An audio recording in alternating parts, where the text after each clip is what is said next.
The applause sign flickered on. The audience roared. Stephen Colbert stepped onto the stage like he always did, with rhythm, with timing, with the confidence of a man who had built a space where laughter was control. He looked out at the crowd and smiled. Then came the intro. Tonight's guest is a former Florida Attorney General, a frequent television commentator, and someone I have disagreed with about nearly everything. Please welcome Pam Bondi. The crowd clapped, some out of curiosity, some out of habit, some with tension under their palms. Pam Bondi stepped out in black, not dramatic, not flashy, just deliberate. She didn't wave. She didn't scan the audience. She looked straight ahead. She shook Stephen's hand with a stillness that didn't match the music playing. They sat. The desk felt wider than usual. The applause faded, and the room braced. Stephen started with a smile. So Pam, can I call you Pam? Pam nodded once. You can call me what you like, as long as the questions are real. He raised an eyebrow, amused. Wow, we're skipping the warm-up act. Pam folded her hands. Some of us didn't come here for the punchline. The audience chuckled nervously. Stephen leaned forward, still smiling. I have to ask, you knew this wasn't exactly your audience tonight? Pam replied, You're not exactly mine either. He laughed. The crowd did too. But something about her tone didn't leave the room. Stephen pivoted. You've been one of the most visible defenders of policies this audience doesn't particularly love. What's it like to be the person saying the thing no one in the room wants to hear? Pam answered, calmly. It's exactly what it looks like. Except I don't come here to be liked. I come because the people who already agree with me don't need me to show up. Stephen nodded, thoughtfully. Fair. But when you do show up, you make some bold claims. About media, about partisanship, about integrity. Why should people here believe you're offering truth and not just a well-rehearsed defense? Pam didn't flinch. Because I say it whether the lights are on or not. Stephen gestured to the cameras. Well, the lights are definitely on now. Pam said. Then maybe we'll both find out what happens when they stop being a spotlight and start being a mirror. That stopped him. Not because he was stunned. Because he wasn't ready to be matched in stillness. The audience quieted. Not silenced. Just uncertain. They were used to Stephen controlling the frame. But Pam wasn't playing along. He tried again. Let's talk about January 6th. You've said things in the past that many see as minimizing what happened. Do you still stand by those words? Pam looked directly at him. I stand by the idea that no side owns the moral high ground. They just own the louder microphone. Stephen pushed, gently. So you think the mob that stormed the Capitol was what? Misguided? Pam didn't look away. I think they were dangerous. And I think your side pretends its anger isn't. That hit. The audience murmured.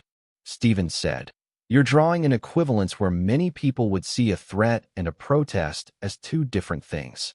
Pam said, and I'm watching a room laugh at questions until someone gives them an answer that makes them squirm. No one clapped. Stephen sat back, measured. You think this audience is unfair to you? Pam responded. I think they're used to watching the other side get edited out before the joke lands. That was the moment. The shift. Where laughter stopped being safe. Where the camera didn't feel like protection. Where a guest no one expected to win stopped trying and started revealing. Pam wasn't there to change minds. She was there to hold her ground. And for the first time that night, Stephen Colbert, the man who built a fortress out of wit, realized that his best weapon was useless against someone who didn't come to be liked, laughed at, or forgiven. Stephen Colbert crossed his arms on the desk. He wasn't smiling anymore. Not out of hostility, out of awareness. Pam Bondi wasn't here for sparring. She was here to hold a line, even if it meant standing in silence while the audience waited for a punchline that wouldn't come. He said, You've defended a lot of people and positions that have drawn serious criticism, even condemnation. Doesn't that wear on you? Pam replied, It would, if I was looking for applause. Stephen said, Even applause can come from the wrong people. Pam didn't move. And silence can come from the right ones. Doesn't make it less true. The audience was still. They weren't angry, just unsure. Stephen had always made them feel safe through tension. But this wasn't safety. This was clarity. And clarity doesn't always come dressed in the politics you prefer. Stephen tapped his pen once. You know what frustrates people? They feel like you defend without acknowledging pain. That when people are hurting, you point to law instead of listening to grief. Pam took a breath, then said, "Because I don't believe grief justifies distortion. I believe it demands discipline." Stephen looked at her. "You're saying emotion shouldn't change how we see the law." Pam said, "I'm saying emotion already has. And now everyone's afraid to say that out loud." A low murmur moved through the studio. Not protest, not agreement, just recognition. The kind that doesn't fit in applause. Stephen asked, "Do you care that people leave conversations with you feeling unsettled?" Pam replied, "Only if they think comfort is the point of the conversation." He pressed, more quietly now, "And if someone watching this thinks you're defending the indefensible?" Pam leaned forward. "I'm not defending anything. I'm refusing to decorate what people hate with language that makes them feel better." She paused, then added, "There's a difference between truth and tact. I wasn't raised to confuse the two." In the control room, a junior producer whispered, "Do we cut early?" The senior producer said, "If we do, we'll be proving her right." Stephen sat back. His expression changed, not defeated, not frustrated, just real. He said, "I think I wanted this to be easier." Pam didn't soften. She just said, "Then you invited the wrong woman." The studio had fallen quiet. Stephen Colbert adjusted the note card in front of him. He didn't look at it. He just needed something to hold. Pam Bondi sat with both feet flat on the floor. Her hands were still. Her shoulders didn't shift. She had said what she came to say. Stephen asked, more carefully now, "Do you ever worry that clarity without compassion hardens people?" Pam's voice didn't change. "I worry that compassion without clarity blinds them." Stephen nodded slowly, then asked, "What about accountability? You talk like the world's too soft, but some of us think it's too cruel, especially to the wrong people." Pam leaned in. "And you think I haven't seen cruelty? You think because I speak firmly, I've never stood in rooms full of grief, full of fury, full of failure." She stopped. "Let it breathe. I don't speak from comfort, Stephen. I speak from the burden of watching justice get rewritten by emotion every time someone doesn't like how it feels." The room didn't applaud. They listened, because no one expected her to sound like that. Stephen's tone changed. Not to win her over. To meet her. He said, "You talk like someone who's been burned." Pam didn't flinch. "I have. I still showed up." He looked down at his card, then back up. "And you're not afraid to get burned again?" Pam answered, "I'm not afraid to be misunderstood. I'm afraid of leaving before the room hears what I actually meant." Then she did something that changed everything. She stood up, not to leave, to look past the cameras, into the studio, and beyond it. She said, "Some of you came to laugh. Some of you came to boo. That's fine. But don't confuse disagreement with disrespect. And don't confuse truth with tone." She turned back to Stephen. "You gave me the space. I filled it. I'm done." He blinked. The audience didn't know what to do, so they didn't do anything. Pam walked off stage. No wave, no smile, just stillness. An exit. That was the moment that stunned the room. Not because she fought, but because she never raised her voice to win it. And she didn't stay to collect applause. She left it behind. On her terms. The show ran short that night. The segment never aired. Not because it was chaotic. Because it didn't fit. There was no laugh line to land on. No arc to return to. Just a silence so dense it became its own character. A silence Stephen Colbert couldn't talk over. The audience left confused. Some called it a misfire. Others said nothing, because deep down, they weren't sure what they had just witnessed. It wasn't a meltdown. It wasn't a walk-off. It was something rarer. A guest refusing to become a character just to survive the format. Backstage, Stephen sat in his dressing room, the door closed. No one knocked. No one asked for notes. He stared at the monitor, where the interview played back in raw feed. No cuts. No music. Just Pam Bondi, sitting perfectly still while he tried every tool he had, and none of them worked. She hadn't tried to win. She hadn't tried to charm. She had just spoken, and she hadn't blinked when the audience didn't follow her. A writer stepped in, cautiously. "You want to talk about it?" Stephen didn't look up. He said, "I think she told the truth, and I think I came looking for a version of her that didn't exist." The writer nodded. "So what do we do?" Stephen closed his eyes for a moment, then opened them. We learned to ask better questions. The next week, Stephen returned to the desk.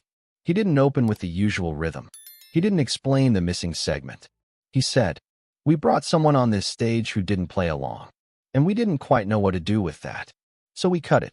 And that might have been the most revealing thing we did." He looked into the camera, not for a joke, for a reckoning. Pam Bondi didn't yell. She didn't storm off. She didn't insult anyone. She just refused to perform. And that unsettled us more than anything she said. He paused. Maybe that's worth sitting with. And then he went on with the show. But something had shifted, and the audience felt it. It started in small places. Clips from phone recordings in the audience. Low-res, shaky, unpolished. No laugh track. No overlays. Just Pam Bondi, sitting stone still, saying, "There's a difference between truth and tact. I wasn't raised to confuse the two." That sentence was posted on a late-night politics forum, then on a legal blog, then on an Instagram story from a college debate team in Colorado, captioned, "She didn't try to win. She just refused to blink."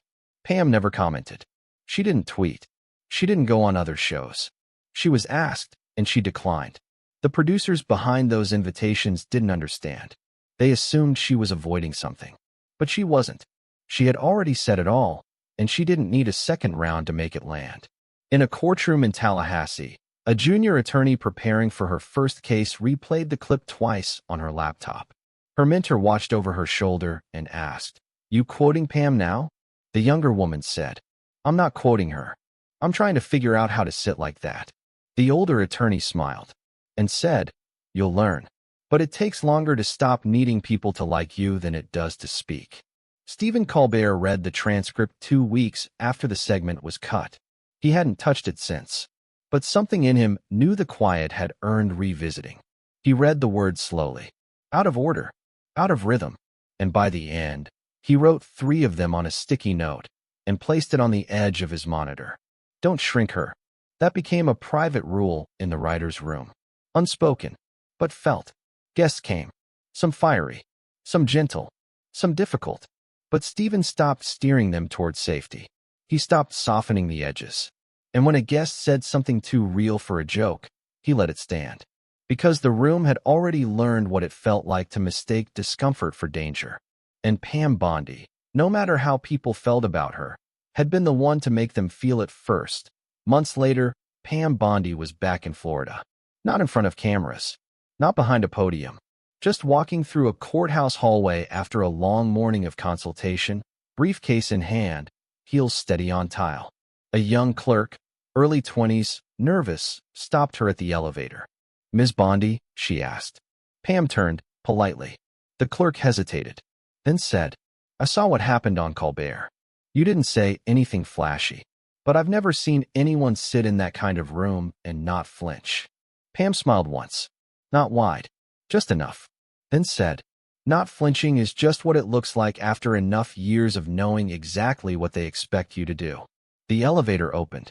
She stepped in, didn't say another word. In New York, Stephen Colbert sat in his office before a taping, thumbing through questions for that night's guest. He paused on one card, crossed out a joke, wrote something sharper in the margin, let her finish. He tucked the card back into the stack. It wasn't about Pam anymore. It was about what she'd left behind. The clarity, the refusal, the reminder that some guests don't need the crowd, the laugh, or the edit, because the most powerful thing they carry is their ability to remain whole when the room offers them a version of themselves to perform. Backstage, a producer mentioned they still had the footage. Uncut, stored, never aired. Stephen asked, "Do people still ask about it?" The producer said, "Not really, but the staff still remembers." Stephen nodded. That was enough.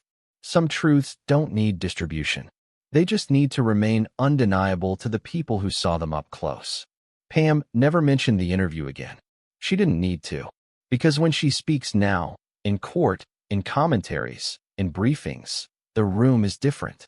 Not friendlier, just quieter. People still disagree with her, challenge her, dissect her views. But they do it more slowly now.